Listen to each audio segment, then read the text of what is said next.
गावभेटी महत्त्वाच्या असतात. कारण का इलेक्शन जर आपण लढतोय, लोकसभेचं आहे, लोकप्रतिनिधी लढतायत, लोकशाही आहे आणि लोकांचंच ऐकून नाही घेतलं तर मग इलेक्शन लढून काय फायदा. मग ही चळवळ जिवंत कशी राहील, लोकशाही जिवंत कशी राहील. आणि म्हणून आम्ही गावभेटी घेतोय की नेमकं तुमच्या मनात काय ऐकायला, किती रोष आहे ते ऐकायला. फक्त निवडणूक आहे म्हणून मतं मागायला आम्ही येत नाही, ही आमची संस्कृतीच नाही. मी माझ्या इलेक्शनमध्ये पण पहिले मी दारोदारी जाते, घरोघरी जाते, लोकांच्या मनात काय ते ऐकते, धीर देतो आपण लोकांना. आणि ह्या गावभेटी झाल्या नाहीत तर तुमचं म्हणणं तुम्ही व्यासपीठावर कसं मांडाल. बरं आम्ही नाही आलो तर कोण येणार आहे सांगा. भाजपचे लोक तर येणार नाही आहेत घाबरून, अजून घेणार नाही ते जिल्हा परिषद गट वाईज सभा घेणार आहे आणि तुम्ही त्याला ठराव पण नाही देणार. हो की नाही.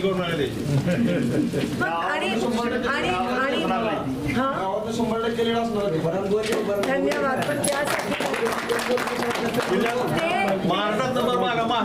5 आमदार भाजपचे सोलापूर लोकसभा जिल्ह्यात, खासदार पण त्यांचे. आता तुम्ही त्यांना एवढ्यांदा संधी दिली, कधी बोलले का त्या लोकसभेत, कधी विधानसभेत बोलले का. बरं ते नाही बोलले तर आम्ही तर बोलणारच. आणि आम्ही नाही बोललो तर कोण बोलणार. विचार करा. आम्ही जर लोकांमध्ये येऊन तुम्हाला धीर दिला नाही, लोकांना जाणीव करून दिली नाही त्यांच्या त्रासाची, तर ते तर येणार नाही. मग लोकशाही हळूहळू अशीच लोकशाही संपवण्याचं त्यांचं कट कारस्थान. हळूहळू काँग्रेस, महाविकास आघाडी, इंडिया आघाडीचे सगळे आता तुरुंगात टाका, नाही तर दमदाटी करून ईडीचा वापर करा. हे दोनच त्यांचा अजेंडा आहे. आणि म्हणून हळूहळू त्यांची लोकशाही संपवण्याचा अजेंडा आहे, कट कारस्थान आहे. तुमच्या गळचेपी करण्याचं त्यांचं काम चालू आहे. जेव्हा एकीकडे महागाई म्हणजे दुष्काळ 13वा महिना, एकीकडे महागाईचा त्या ठिकाणी हे आहे आणि दुसरीकडे तुम्हाला जीएसटी, सगळ्या गोष्टी जीएसटी. 1 लाखाचं खताचं पोतं घेतलं, 1 लाखाचं खत घेतलं, 18,000 रुपये जीएसटी जातात त्याची. समोरून म्हणतात 3,000 रुपये आणि मागून 18,000 कट. म्हणजे हत्तीचे दात दिखात खाण्याचे एक आणि दाखवायचे. ती उज्ज्वला योजना पण समोरून सिलेंडर येतं पण मागून पिवळं कार्ड कट होतं. गॅसची टाकी येते पण शिजवायला धान्यच नाहीये. ते आनंदाचा शिदा पण काय ते मला ती बोगसच आहे. आता चहापत्तीने काय पोट भरणार आहे का मला सांगा. धान्याच्या दुकानात म्हणजे रॉकेट बंद केलं, जे काँग्रेसच्या काळात सुरू होतं. ते आपण दसरा दिवाळीची साखर पण द्यायचो, ह्यांनी काहीच देत नाहीत. आता ते डोल देत नाहीत. निराधार महिलांच्या जीवावर पण पैसे कमवतात. 2 कोटी युवकांना रोजगार मिळणार होता, 2 लोकांना पण लक्ष्मी टाकळीत रोजगार मिळाला नाही. एक काहीतरी योजना आहे प्राईम मिनिस्टर काहीतरी लोनची योजना. आता जो युवक पहिल्यांदाच रोजगार चालू करतोय त्याच्याकडून 10 लाखाचं भांडवल मागतो. कसं शक्य आहे 10 लाखाचं ट्रान्झॅक्शन त्याच्या अकाउंटमध्ये. म्हणून एवढं जर कोणी फसवत असेल आणि तुमचा वापर करून घेत असेल तर लक्ष्मी टाकळीने आता ठेवायला पाहिजे. दादा तुम्ही लीड म्हणता पण काही लोकांच्या चुकामुळे पूर्ण गावाला भोगावं लागतं कधी कधी.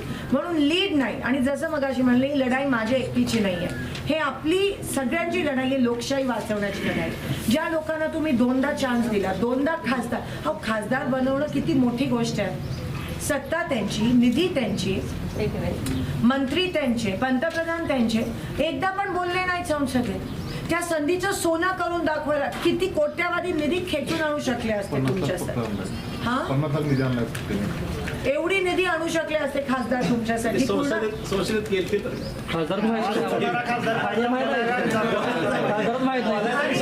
एवढी निधी म्हणजे ज्यांची सत्ती कुठे होते ते बघा. आता मला वैयक्तिक टीका, आपल्याला इलेक्शनचं कॅम्पेन त्या पातळीला आणायचंच नाही. आपल्याकडे खूप मुद्दे आहेत, कामाचेच मुद्दे घेऊन आपण मैदान मारू शकतो.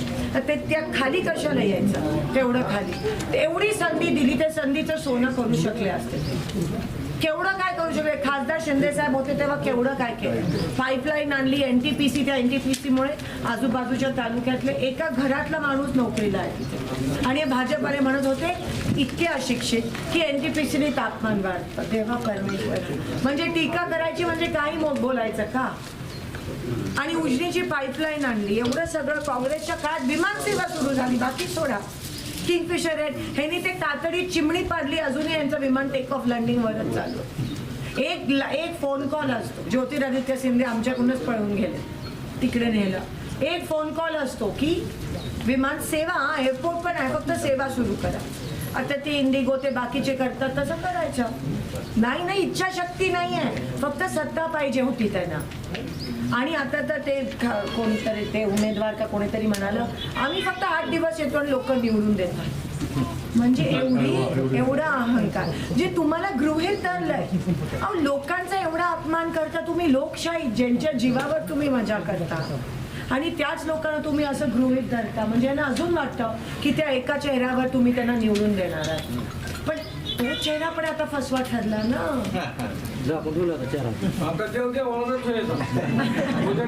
समुद्रात काय उत्तर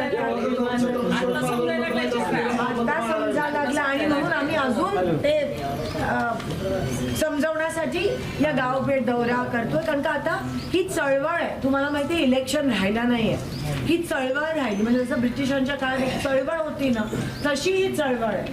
आणि या चळवळीमध्ये साथ आली आहे. या चळवळीचं युद्ध सोलापूर लोकसभेसाठी तुमची लेक म्हणून मी लढते आहे. तुमचा आशीर्वाद द्या लक्ष्मी ताई. ही लढाई एकदा माझ्यासाठी लढा, पुढच्या सगळ्या लढाया मी तुमच्यासाठी लढेन. कामाची आणि शब्दाची पक्की आहे. आणि तुम्ही बघितलं विरोधी पक्षात असून सुद्धा विधानसभेत मी 10 वेळा आवाज उचलला. आणि परवा मंगळवेढा सिंचन योजना आपण विधानसभेत आवाज उचलला. आणि विरोधी पक्षाचं दबाव तंत्र कसं असतं, एवढं स्ट्रॉंग असतं की त्यांनी ती उपसा सिंचन योजना मंजूर करून दिली. परवा पण ती 4 तासाची लाईट आपण कलेक्टरला सांगितलं आणि त्यांनी ती 6 तासाची केली. मी श्रेय घेत नाहीये त्याचं, मी एक हाती नाही, तुमच्या सगळ्यांचा पाठिंबा होता. आणि लोकशाहीमध्ये कामं नाही केली तर काय करायचं मला सांगा. म्हणजे मी आमदार खासदार माझ्या घरी असेल, इकडे मी तुमची नौकर आणि ती सेवक, तुमची सेवक आहे. ही भावना, ही शिकवण मला माझ्या आई वडिलांनी, माझ्या पक्षाने, माझ्या संस्कृतीने मला दिली. हे मी कधीच विसरणार नाही. आज कामामुळे मी इथे आली. कामात, राजकारणात मी धर्म, जात पात, दुसरी कोणतीही गोष्ट वापर करत नाही. आणि राजकारणात मी सत्तेसाठी किंवा टक्केवारीसाठी पण आली नाही. म्हणून मला निवडून आलं, तुम्हाला काही त्रास होणार नाही माझ्यापासून, एवढं मात्र निश्चित. मी काम करते आणि तुमच्या आशीर्वादाने काम करीन. एकदा ह्या लढाईमध्ये साथ द्या. आणि जसं मी म्हणत होती, मी विधानसभेत आवाज उचलला, विरोधी पक्षात असून सुद्धा निधी खेचून आणू शकतो जर इच्छाशक्ती असली तर. आणि 100% पण सत्ता आली तर वेल अँड गुड. म्हणजे मला असं वाटतं दादा, हे 400 पार पण आणि नाही, आणि हे 400 पार पण त्यांचा माइंड गेम आहे, ती खेळी आहे. त्यांना पण माहिती आहे 400 पार होणार नाही आहे, 100-200च्या वर जाणार नाही आहेत. आम आदमी एवढा जर विश्वास असता तर त्या मुख्यमंत्र्यांना अरविंद केजरीवालजींनी एका रात्रीत का अटक केली मला सांगा. काँग्रेसचं खातं, काँग्रेस पक्षाचे AICCची सगळी खाती एका रात्रीत सील केली. हेमंत सोरेनना त्या ठिकाणी अटक केली, झारखंड. आणि आता बघा, जर त्यांना भीती नसती तर हे केलं नसतं. त्यांना भीती आहे अजूनही. त्यांची खरेदी विक्री आमदार चालूच आहे. आणि सुप्रीम कोर्ट, महत्वाचं म्हणजे सुप्रीम कोर्टचे वारे त्यांच्या विरोधात व्हायला लागले. पहिला निर्णय आप आणि काँग्रेसचा जो मेयर होणार होता चंडीगडमध्ये, त्याच्या विरोधात त्यांनी ताशेरे ओढले. सुप्रीम कोर्टमध्ये विषय गेला, जस्टिस चंद्रचूडनी ते हे केलं. आणि आता तिथे आपचा मेयर त्या ठिकाणी बसला. दुसरा दणका जो त्यांना सुप्रीम कोर्टचा मिळाला, इलेक्टोरल बॉन्डचा SBI वर पण ताशे ओढले की एका दिवसात तुम्ही ते करा.